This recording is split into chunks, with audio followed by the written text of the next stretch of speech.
My grandfather was always about traditions, and so around the holidays and birthdays we always did everything together, and there was always just so much food. But there was never any good desserts. Nothing that was worth going back for seconds or something that I would remember.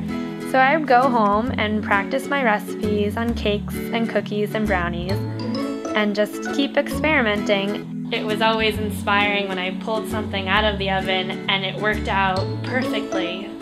So I kind of knew then that baking was more of just something that I did. It was more of a passion.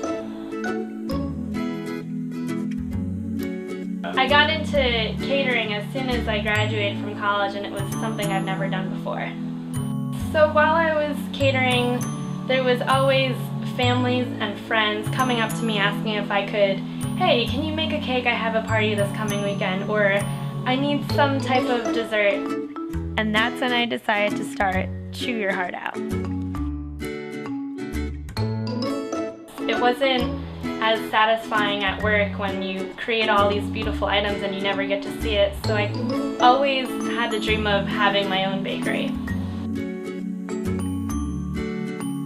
I was able to put in the detail and my own creativity rather than just being handed a recipe saying, here, we need 500 of these. It actually satisfied my baking, and I was able to keep going pursuing my career and putting my name out there.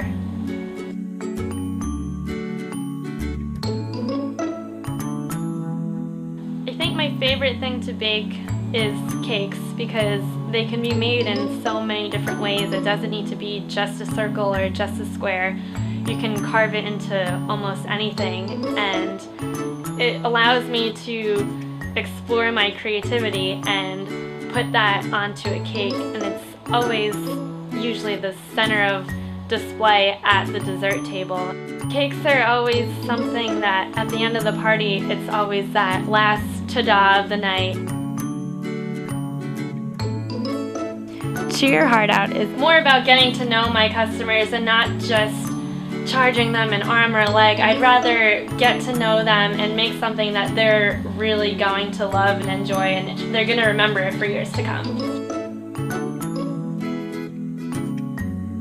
California has always had a special place in my heart. I've been going there since I was 6 months old.